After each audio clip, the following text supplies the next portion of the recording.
Now, I would just like to remind you and the stream as well that today we've had two insane upsets. Yeah. Two players not even ranked, possibly ranked in the future, but not currently ranked, have beaten the pretty much #1 and #2 players in the state. Have both been knocked into losers before any finals matches. So the tournament's pretty fucked. This is going to be a really interesting tournament.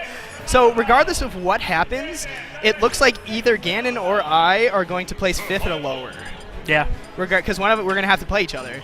So you're Prince Kirby's in losers. So he's going to finish 5th and you're going to finish... Well, we'll see. PK's in losers. I'm in losers. Ganon's in losers. Mo is in losers. Yeah. 2-0. Oh, wow. Why?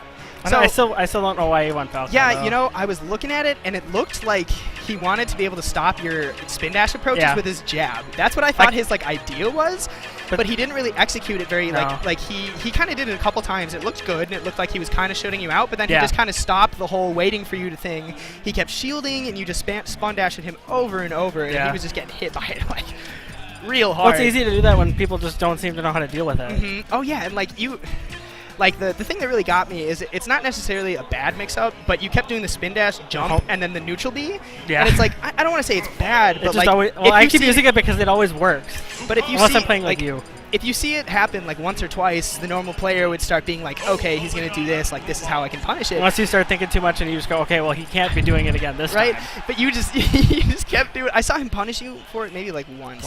But anyways, hype, congratulations for that win. That's very big. Man. Going into winners, what, semis? I think you're going to play, I think. At least 7th, right? No, I think that's winners fine. I think you've been guaranteed top 3, actually. Was that I thought that was winners. It might have been winners quarters. Okay. That was round 5, so I think that was quarters. But either way, very nice. So let's kind of talk about this match at hand here. This is I can't believe these players are playing in winner semis. One of these is gonna. I always figure them to be players that kind of play to get into top 8 on the loser side more often than not. That's just how they've performed throughout the entire summer. The thing that's real questionable about this is that they're in winner semis. One of these players is going to make it to winners finals. And honestly, if we did a top 10 power ranking right now, it is likely that neither of them would be on it. Well, Xander's from Wisconsin, so... Xander, well, he's in Minnesota for the summer. He's essentially, yeah. But that's what's so interesting is that now we have this tournament. We get players getting to play each other in high-profile matches that have never had this opportunity before. It makes me excited for the Arcadian. Indeed, because typically it would be. In fact, I think the last tournament winner semis was me versus Carbuncle, and it wasn't much of a match. Yeah. But now that we have these two players together, I think it's going to be a lot more interesting, and we're going to see a lot more closer and hype match. Which I think, honestly, with all these early knockouts, all we're going to get is more hype finals as a result of it. Yeah. Without a doubt. So here we go into this match. This is So is he using the piercing aura sphere, Xander? This is, I think so. This is actually a really bad matchup for Lucario. I can only imagine. When I played him earlier, I was actually very strongly considering switching to this, just because Rosalina has so many kill options that Lucario has a really tough time building up that rage and aura that he likes to get his cheese. But besides that, the whole early kill versus aura kind of option, it's not that bad. Lucario has some options to get in. Forward air is really good against her movements. Moveset. So is down air. But if Rosalina can keep him out, he really can get ahead of this match really quick, especially with a quick up air kill. Interesting up smash by the ledge, trying to catch something early there. But I feel like Kev's just been a player who's been kind of building up throughout the entire summer, where he's had some moments where he beat Ganon the Beast at the second LL, and I feel like he's kind of flown under the radar a little bit. He hasn't had any dramatically high placings or anything. But definitely. I feel like this is one of those days where he's kind of his coming out party. Indeed.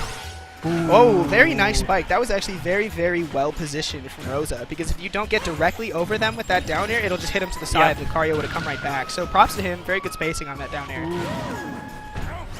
See if Xander can kind of bring it back a little bit. It seems like he's kind of struggling a little bit dealing with Luma. See, but with two stocks, a lot of players don't know this. Lucario's aura actually gets very, very amplified because of the two stocks, because of how the game system looks at it. If they don't do it on an addition minus system, so the way the game looks at it right now is that Rosalina has double the stocks that Lucario does. Yeah, so there's the force pump. So if Lucario is at 1 stock, so if Lucario's at 1 stock and Rosa has 2, he has a lot more a lot more aura built up as compared to 3 stocks and 2 stock. So losing first stock isn't that big of a deal for Lucario in this 2 stock rule set, especially with the 7 minutes where you can spend so much time trying to look for that single force palm. Ooh, very nice forward smash. I think the hardest part for him is it's going to be to stay patient to look for that forward spawn when it's kind of discouraging when Rosa can just kind of keep him out. Double air dodge to the land up smash. Very nice. He actually timed it just right so he didn't get the air dodge lag on the landing, but he can still air dodge close to the ground. This is, God, Rosa's kind of disgusting. Yeah, she's easily my least favorite character in this game. I can handle Sheik, but Rosa's just... You know, there wasn't... She just nullifies so many approaches of so many characters. I know. So many other options. It's like looking at the match, you can't even say that there were too many things that Xander did wrong. Like, he did some pretty smart approaches. It's just that Rosalina has such solid options that you have to pick the right option 3 times in a row just to beat her picking the right option once, which is so difficult, especially as Lucario. Yeah, and Luma kind of just acts like a shield herself, where... You know, you might hit Luma, but you're not guaranteed to hit Rosalina. Right. Especially with Lucario's moves, a lot of them don't have like super high priority, so you can't just muscle through the Luma. You know, it's really like a wall in front of the character you just got to work through. What do you think about this counter pick stage for Xander, the Battlefield? I think Battlefield is, a lot of people don't know this, out of all the neutrals, Battlefield has the largest blast zone, so it takes the longest to die, and I think Xander's logic through going to this stage is that he wants to take as long as possible to stay alive so he can build up as much rage and aura cheese as he possibly can. Yeah. He's one of those players who really embraces the cheese. Yeah. He loves it, he acknowledges it, he knows he's cheese, and he loves using it. And nothing against him as a player, but he just he picks his strategy and he sticks with it. He really does. And that's something I really He plays a lot of kind of obscure characters that you're not always going to see. Like, he's secondaries like Meat Gunner, and he wants to develop that meta. And he's been trying really hard to get his Meat Gunner up there, but I've been seeing so much good work out of his Lucario recently that I think me and a lot of other people think he should just stick to his guns. You know? Ooh, very nice Aura Sphere punish there. I noticed he also switched to the default Aura Sphere for this game too. So that's he did. Interesting on that. He might have been trying to pick the earlier, maybe a long range kill option, maybe just for a little camp game on us. It's working out very well for him so far, though, the custom switch. And then it's only going to get better for him with Lucario's Aura and Rage. And unless Rosalina gets a really solid hit off right about now, it's going to take a while for Lucario to die. No, exactly. That's what I'm talking about. That was center stage. That was an up smash that wasn't necessarily the sweet spot. So it's like, on Battlefield, if you just stand in the middle, it takes so long for you to die. He's living through smash attacks at 150% right now, and that's why Lucario loves the stage. Because he can just do it over and over. And like, Rose isn't kill percent right now. like another force palm near the edge of the stage. Maybe 10 more percent, and a force palm near the edge, and Rosalina will die. See, there's another smash attack that, I mean, he didn't get the strongest part of it, but... That's Battlefield, and this is exactly why you pick counter. Actually, a lot of people say Battlefield's so good for Sonic because of the same reason. Yeah. He can do the... But it depends, because you don't really play the lame Sonic style. No. You play more of a rushdown Sonic. I play aggro more. Which like makes sense. When I can, like, in certain matchups, it's kind of hard to do that. Oh, interesting up air from Xander. Like, Scorpio's one of those players that makes me have to play a little bit more defensive.